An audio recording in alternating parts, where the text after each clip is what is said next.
Poblacht na hÉireann, the Provisional Government of the Irish Republic to the people of Ireland. Irish men and Irish women, in the name of God and of the dead generations from which she receives her old tradition of nationhood, Ireland through us summons her children to her flag and strikes for our freedom. Having organised and trained her manhood through her secret revolutionary organisation, the Irish Republican Brotherhood, and through her open military organisations, the Irish Volunteers and the Irish Citizen Army, having patiently perfected her discipline, having resolutely waited for the right moment to reveal itself, she now seizes that moment and, supported by her exiled children in America and by gallant allies in Europe, but relying in the first on her own strength, she strikes in full confidence of victory. We declare the right of the people of Ireland to the ownership of Ireland and to the unfettered control of Irish destinies to be sovereign and indefeasible. The long usurpation of that right by a foreign people and government has not extinguished the right, nor can it ever be extinguished except by the destruction of the Irish people. In every generation, the Irish people have asserted their right to national freedom and sovereignty. 6 times during the past 300 years, they have asserted it in arms. Standing on that fundamental right, and again asserting it in arms in the face of the world, we hereby proclaim the Irish Republic as a sovereign independent state. And we pledge our lives and the lives of our comrades in arms to the cause of its freedom, of its welfare, and of its exaltation among the nations. The Irish Republic is entitled to, and hereby claims, the allegiance of every Irish man and Irish woman. The Republic guarantees religious and civil liberty, equal rights and equal opportunities to all its citizens, and declares its resolve to pursue the happiness and prosperity of the whole nation and of all its parts, cherishing all the children of the nation equally and oblivious of the differences carefully fostered by an alien government, which have divided a minority from the majority in the past, until our arms have brought the opportune moment for the establishment of a permanent national government, representative of the whole people of Ireland and elected by the suffrages of all her men and women. The Provisional Government hereby constituted will administer the civil and military affairs of the Republic in trust for the people. We place the cause of the Irish Republic under the protection of the Most High God, whose blessing we invoke upon our arms, and we pray that no one who serves that cause will dishonour it by cowardice, inhumanity or rapine. In this supreme hour, the Irish nation must, by its valour and discipline, and by the readiness of its children to sacrifice themselves for the common good, prove itself worthy of the august destiny to which it is called. Signed on behalf of the Provisional Government, Thomas J. Clark, Sean McGiramada, Thomas McDonough, P. H. Pearce, Eamon Cant, James Connolly, Joseph Plunkett. As down the glen one Easter morn to a city fair rode I. Their armoured lines of volunteers in squadrons pass me by. No pipe did hum, no battle drum did sound its loud tattoo, but the Angelus bell or the Livy swell rang out in the foggy dew. Fly proudly high over Dublin town, they hung out the flag of war. It was better to die neath an Irish sky than at Suvla or St.Finbarr.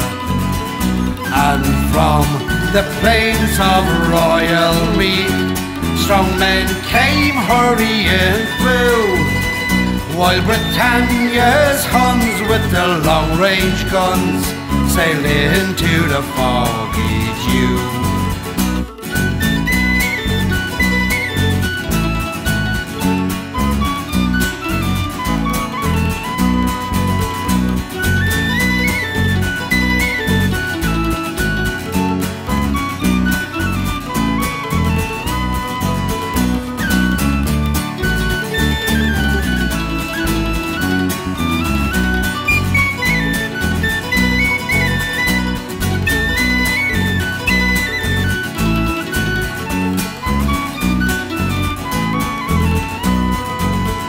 It was England who bid our wild geese go. Small nations might be free, but their lonely graves are by Suvla's ways on the fringe of the great North Sea. Oh, had they died by Pearse's side, or fought with the Provost too, their names we would keep where the Fenians sleep, neath the shroud of the foggy dew. And back from the glen I rode again, my heart with grief was sore, for I parted with those gallant men I never will see no more. And to and fro in my dreams I go, I kneel and I pray for you, for slavery fled, oh, our rebel dead,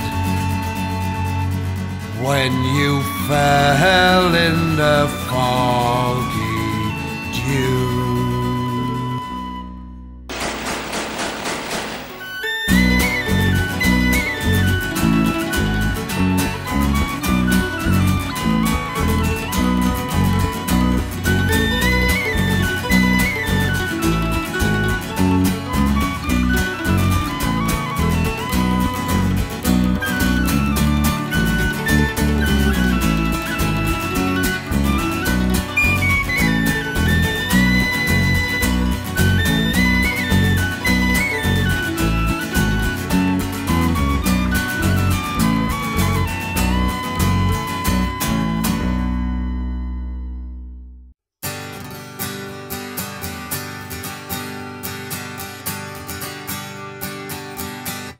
The night was dark and the fight was over. The moon shone down O'Connell Street, and I stood alone where the brave men perished. Those men have gone, they are gone to me. My only son was shot in Dublin, fighting for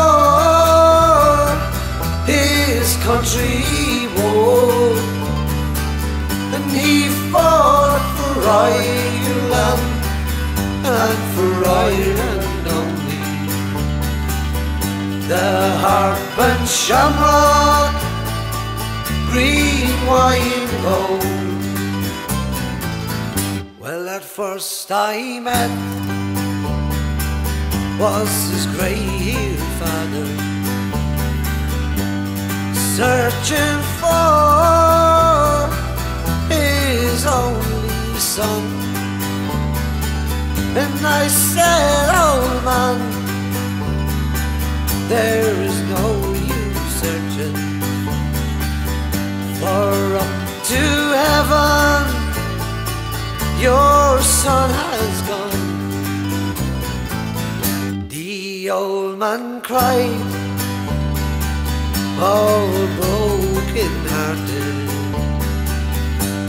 and bending low I heard him say, I knew my son was too kind-hearted. I knew my son, he would never yield. My only son was shot in Dublin, fighting for his country bold. And he fought for Ireland, and for Ireland only. The harp and shamrock